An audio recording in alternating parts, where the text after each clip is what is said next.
Bernard, you're needed in the interview room right away. Oh, is it time for that already? And he has the handsomest profile in school. Just look at it, will you? Now, Flug, as his friends call him. You've seen him make the birthday and other announcements, but there's much more to this mysterious figure than you might think. Tonight, we're pulling back the curtain on Bernard, the enigmatic being you've come to recognize, but barely know. Who is Bernard? What does he do when he's not reading announcements? And why is he so fascinated by old VHS tapes?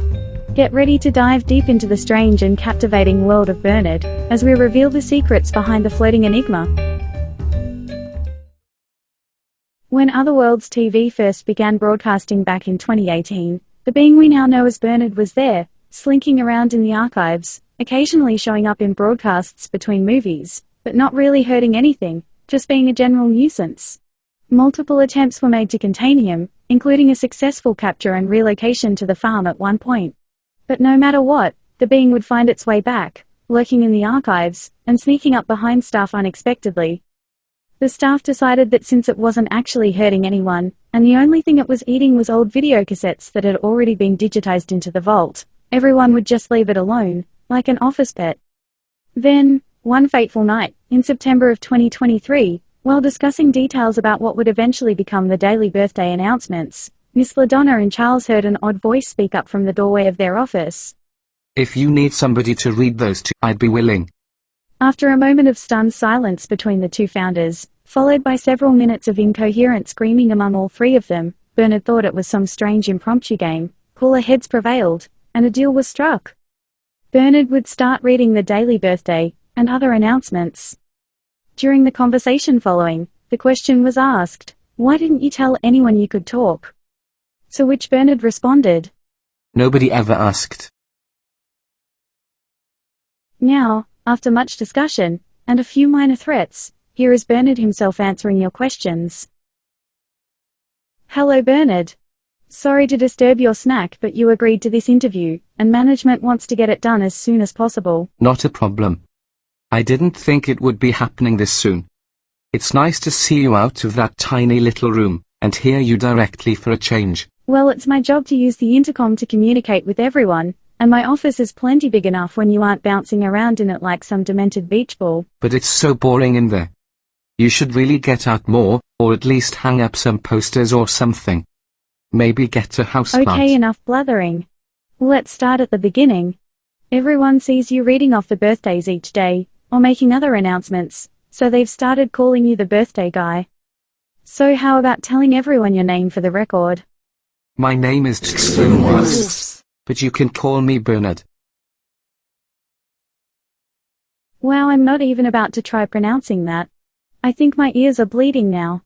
Anyway, on with the questions. A viewer writes, I was wondering what Bernard's preferred pronouns are? Oh, I've never really thought about it. I suppose he/him works, but honestly, you could call me it, they, or even that weird floating thing, and I wouldn't mind. Pronouns are just labels, and I'm, well, a little hard to label, wouldn't you say? Are you the only one of, whatever you are, your race I suppose? Any siblings?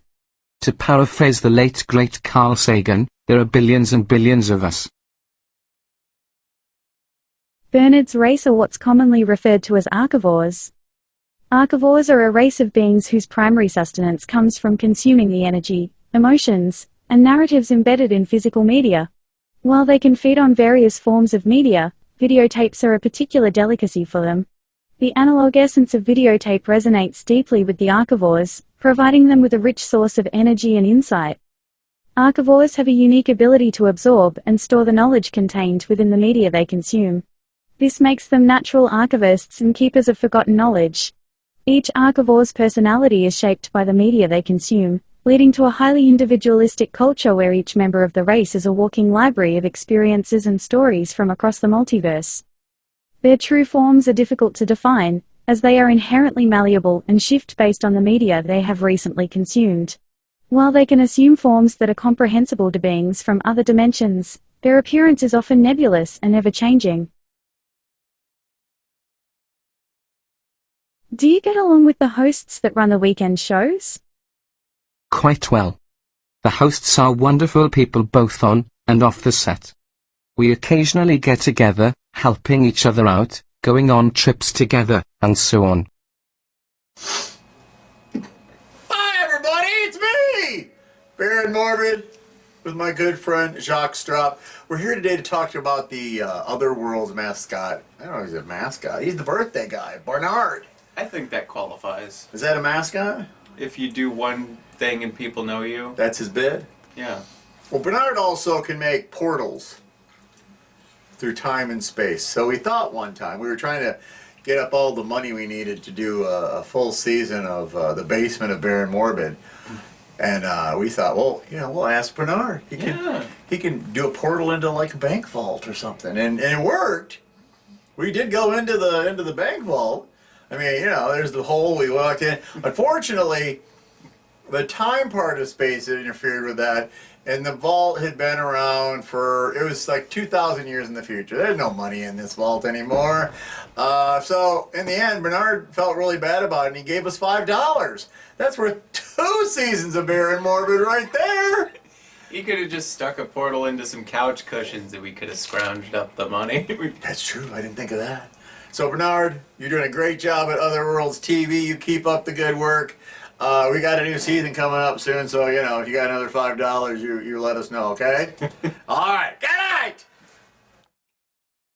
For the record, the Baron did say he wanted to visit a bank vault when nobody would be around. He might have wanted to be a bit more specific. Another viewer asks, how did you get here and where are you from originally? Well, let's see. I was in my room preparing a snack, then you paged me on the intercom, so I went down the hallway, came in here, and sat down. No, you idiot. They want to know how you got here, on Earth. Oh, why didn't you say so? I'm originally from the space between. But after getting bored there, I decided to go exploring in a nearby reality called the Infinite. Really big place, but even more boring, if you can believe it. After leaving the Infinite, I bummed around for a bit until I ended up in the Beyond. I wandered through it for a while, until I took a wrong turn at the coffee mugs, wandered past the nightstands, and found myself in a shopping mall in New Jersey. There was a video rental shop across the way where I had my first taste of Earth's delectable videotapes. After that, I ended up here, and the rest is history. One of the most fascinating aspects of the Archivores is their ability to travel between dimensions. This ability allows them to explore different realities, gathering media from across the multiverse to bring back to the space between. Through their travels, Archivores serve as cultural archivists, preserving the stories, emotions, and energy of countless worlds. Their insatiable curiosity drives them to seek out new forms of media, often leading them to forgotten or obscure corners of the multiverse. This passion for preservation is not merely a hunger for knowledge but also a protective instinct. Archivores see themselves as guardians of forgotten media, preserving its essence in the face of digital obsolescence and the relentless march of time.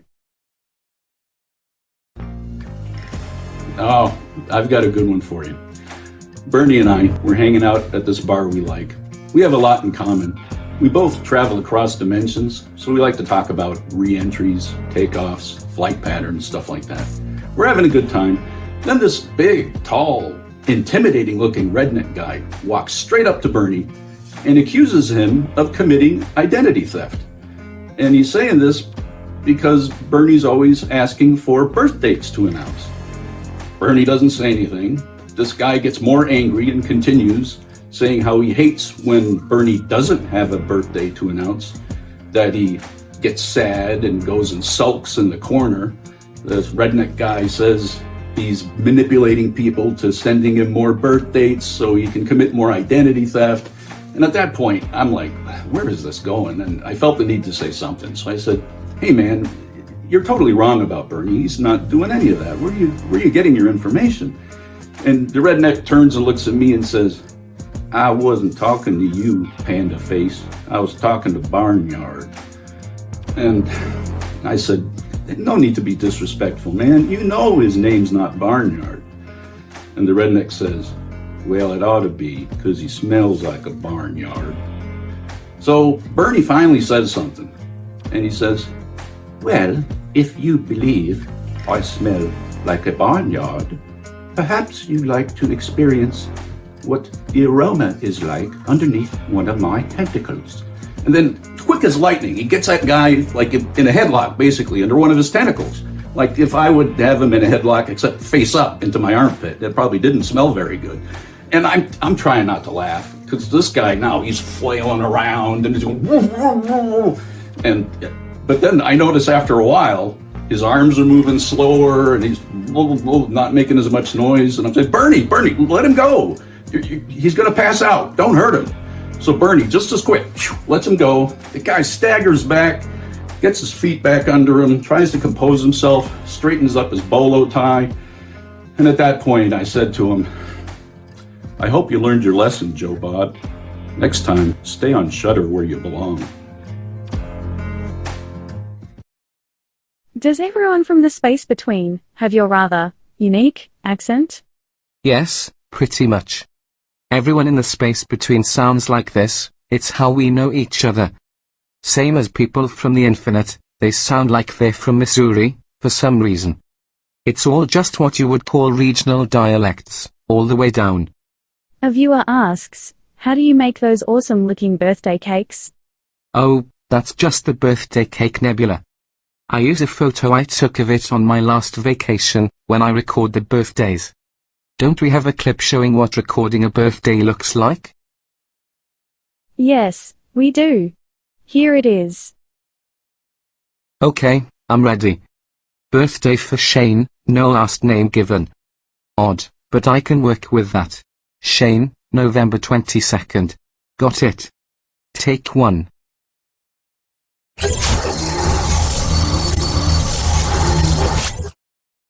Hi lurkers. I just want to take a moment to wish a very happy birthday to Shane. For myself and the rest of the staff here at OtherWorlds TV, we wish you the absolute best on this special day.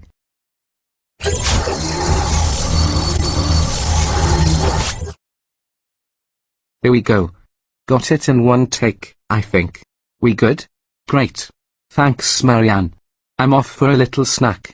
You're welcome to join me if you want. And then we just superimpose that footage over my photo. But you went through a portal, didn't you? No, I simply went invisible, opened a portal, became visible, read the line, and then reopened the portal before turning invisible again. Much easier than lugging recording equipment all the way out to the birthday cake nebula and back. But how do you turn invisible like that? Oh, that's easy. I just hold my breath. Okay. I know better than to ask. Moving on. Several viewers want to know, are you just the scout for an invasion, and if so, what does the future look like for humanity? Invasion? I see that as a recurring theme in this reality's Earth movies and books quite often, but I have to ask, why do you think anyone would want to invade this Earth? After all, you're out here in the uncharted backwaters of the unfashionable end of the western spiral arm of the galaxy, in a low-energy dimension. Why, the nearest intrasy float and slurp is nearly 6 light-years away from here. You're not exactly a major hub of activity, you know? So what's the truth about probing? Well, these are certainly some probing questions the viewers have come up with. Honestly though, the whole alien probing thing is complete fiction made up by your human writers, just like alien invasions. It's a running joke across the universe that humans are so obsessed with. But stuff, that they think every extraterrestrial wants to visit Earth just to probe them. If anyone really wanted to study humans, there are far easier ways, like watching the countless television broadcasts you beam into space without a second thought. Howdy folks, it's me, Horsehead Ed, from Oliver's Twisted Bargain Basement Midnight Movie Stoner Friendly Freak Show. You know, that show that ran for like 2 episodes 100 years ago, and just keeps popping up like a stubborn ass pimple that's just too painful to pop. Well, I'm here to support my interdimensional bestie Bernard, and wish him great success on his new show here on OtherWorlds TV. I tell you, That crazy space octopus has come a long way from being that filthy degenerate my boy Oliver and I first met back in Amsterdam many moons ago, who sold us some of the most killer we'd ever taken, which had me making out with a lamppost next to a titty bar for over an hour before Bernard gets this effed up look in his eye and practically started dragging us down to their world famous red light district, where we met the most nicest ladies, most of whom offered to our teeth out, and all for less than the cost of a cup of coffee. Ooh, I thought Oliver was crazy, but Bernard went totally Thunderdome on us suddenly, and the next thing I know he's tentacled deep in and sucking out Skittles from like he's a quarter anteater. Next thing I know, he's pouring tapioca pudding down my Captain America underoos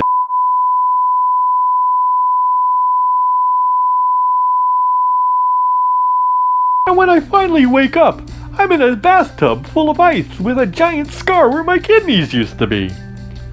Best trip ever. So kudos to you, Bernard. You've cleaned up nicely. Oliver and I and all the people here at the Screaming Mime Theater are proud of you. I really don't want to ask this question, but several people specifically asked, so here goes, boxers or briefs? They equally give me indigestion. That's about what I expected you to say. While we're on the subject, someone asked, is it expensive buying gloves for all your hands? Arms? Tentacle things? Why would I need gloves? I don't work in food service. What conditioner do you use? I've tried a few different brands, but none of them taste very good. So I'd have to say none, honestly. Do you have a favorite hobby? Oh yes. I absolutely adore analyzing the stories, characters, and backgrounds of horror movies from the 1980s. I mean, don't get me wrong, there are great movies outside that genre and decade, but what truly sets these films apart is their unapologetic nature. The 80s horror movies took risks, gory, over-the-top risks. Bernard is a particularly unique archivore. Shaped by his consumption of 1980s horror movies, Bernard is a reflection of the media he has consumed. The 1980s, with its blend of creativity, absurdity, and unintentional comedy, has left a lasting impact on him, influencing how he interacts with everyone. Despite his extra-dimensional origins, Bernard exhibits a protective nature, particularly toward the VHS tapes he consumes. He views himself as a guardian of these tapes, ensuring that the knowledge and experiences they contain are preserved and appreciated. If you could have dinner with anybody from history, who would it be and what movie would you eat? Obviously, I'd love to dine with one of the greatest filmmakers of all time, Mel Brooks. And of course, we wouldn't just eat any ordinary film, oh no, we'd feast on his masterpiece, History of the World, Part 1. A true cinematic banquet. The jokes, the wit, the absurdity. It's the kind of meal you savor for centuries. Do you prefer VHS or Betamax? While Betamax is a far superior format in every way, it's also far richer than I can handle on a regular basis. It's wonderful as an occasional treat, but for regular meals I prefer standard VHS. Simple, hearty, and filling. What wine would you serve with the VHS release of an Italian cannibal movie? Why red, obviously. It's always red with meat, and white with fish. Universal culinary rules and all that. A viewer asked, are there any movies you refuse to eat? Oh, absolutely. Anything with a sappy ending. I mean, what's the point? I'm here for thrills, chills, and terrible special effects. And don't get me started on romantic comedies, one bite and I'm full of regret. But the real deal breaker? Anything directed by Uwe Boll. Even I have standards. These next few questions sound a bit more personal. First one reads, Christmas 2018. Where's my damn tree, Bernard? Oh, that must be from my good friend Jim. Hello Jim. That tree was delicious. It's currently resting in my 17th stomach. Do you want it back? And the second one, are you and Nurse Disembodied a match made in heaven? or just good friends? I think it would be best if you asked Nurse Disembody that question, to be honest. Once upon a time, Bernard asked me out on a date. I thought he was a nice enough, tentacle thing. Monster? Squid? Anyway, I'm not one of those girls who gets into the tentacle things. I was born in the Western world, okay? But I thought he seemed nice. We went out to an Italian restaurant, and that's when things got a little awkward. Don't get me wrong, he was a total gentle, thing when he came and picked me up. But as we started eating at the restaurant, I thought we were about to do that Lady and the Tramp thing, with a single spaghetti noodle. Anyway, it turned out I had one of his tentacles in my mouth, and that got really awkward. Everyone was looking at us. I saw a child throw up in a corner. It was rough. Then he took me to a VHS collector convention swap meet thing. I could see his eyes start to glow uncomfortably. He started eating all the tapes. I didn't even know that was a thing with his species. So, after he took me home, I decided it would be best if we just remained friends. I wasn't quite yet prepared to date an interdimensional elder monster. Besides, in the long run, I think it worked out for the best. Bernard does all the cool stuff for OtherWorlds TV, and I have my hands full with Jeff and the poop shoot over here at the enigma shop. Yeah, I think things worked out for the best. I'm happy. Bernard seems happy. Wait, is someone saying I'm not happy? Who? Who would say that? Why would they say that? A viewer asks, do you know Nessie? Oh, you must mean Vanessa Redgrave. We actually crossed paths during the filming of Weird Science. We ended up debating Shakespearean tragedy over coffee. She's delightful, by the way. Another viewer asks, do you know about our Lord and Savior, Jesus Christ? I ate a VHS about him once, but I could have sworn his name was actually Brian. Have you ever met Gordrizzle the Unkind, and, if so, what's he really like? Oh yes, I know him.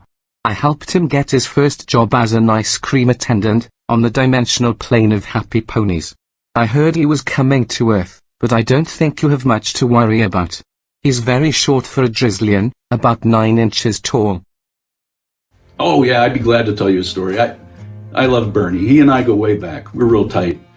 We have a lot in common. We both travel across dimensions, so we like to talk about re-entries, takeoffs, flight patterns, stuff like that. And Bernie, I just want to tell you, and I'm telling you this because I care about you, I'd want you to tell me if the situation was reversed. But if you're smart enough to figure out how to travel across time dimensions, you're probably also smart enough to figure out how to use deodorant. People keep asking me what the space between is like, and I keep telling them, it's really boring. But, if you want, we can go for a little trip there.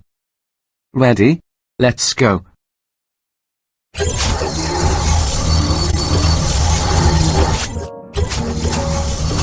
So here we are, the space between.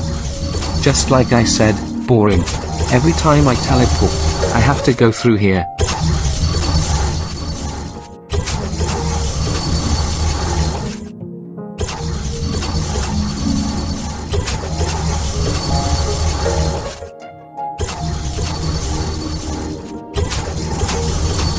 Are you feeling okay? You look a bit queasy. Let's head back home. I don't think you're suited to this environment.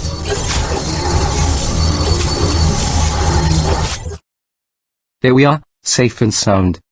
So now you've seen where I come from. Boring, wasn't it? Now that I've had a minute to recover, I have to say it was anything but boring. Well, I'm grateful for the opportunity. I think I'll skip any future visits. I'd rather stay conscious. A viewer asks, has the fame and success of working at OtherWorlds brought you everything you ever dreamed of? Or do you sometimes just want to slip on some dark glasses and float down the street unnoticed, like the rest of us regular Joes? Well, I wouldn't say I've ever been after fame or success, but about being a regular Joe, a friend of mine once told me, in 900 years of time and space, I've never met anyone who wasn't important. That stuck with me. So, in my eyes, Everyone I meet is famous or successful in their own way. I'd personally say you're definitely on the path to fame. After all, that's why we're making this video. Oh, and this portrait arrived for you today. It's by Ralph Rollard. I think he captured your essence pretty well. Oh, scouchant. That's absolutely precious. Ralph, if you're watching, I want to extend my thanks from the very deepest and bottommost of my hearts. I adore this, and I will hang it in a place of honor in my room. So Bernard, aside from reading announcements and birthdays, and spending time with the hosts, what else do you do around here? Any plans for the future? Well, until recently, not a whole lot, just tidying up, making announcements, and snacking my way through the video archives. But the more tapes I devoured, the more I realized there are countless forgotten gems, hidden films, and overlooked masterpieces just collecting dust, unwatched and unloved. That's when it hit me, why not share my love for these treasures with the viewers? And so, Bernard's VHS was born. I've been planning, recording, and soon enough, it'll be premiering on the channel. Our lovely lurkers should get ready for some truly unique viewing experiences. What can we expect from Bernard's VHS? What type of host will you be? What are you bringing that the other hosts aren't? I'll mainly be showing horror movies from my favorite decade, the 80s, of course. That era was such a feast for all the senses. As for hosting, I've come up with a rather clever approach. Instead of interrupting the movie to crack a joke or point out some obscure detail, the film will run from start to finish, fully visible, while I chat with the viewers. My ramblings shouldn't be too distracting that way, and we can all savor the full course of each movie together. Well, Bernard, that's all the questions we have. Any last comments before we wrap this up? Wrapping things up. Always bittersweet, isn't it? But, if we must, let me say this, cherish the obscure, the forgotten, the strange little corners of existence. That's where the real magic lies. I look forward to seeing all you wonderful viewers soon on my new show, and until next time, my dear friends, keep looking. And there you have it, a glimpse into the mind of Bernard, the being behind the birthday announcements and so much more. But this is just the beginning. Soon, Bernard will be stretching his tentacles even further, into hosting his very own show, bringing his unique perspective to the world of 1980s VHS horrors. So, stay tuned and get ready, because things are about to get interesting. Thanks for joining us on this journey into the unknown, which turned out to not be as scary as we thought. And remember, with Bernard around, the unexpected is just a play button away.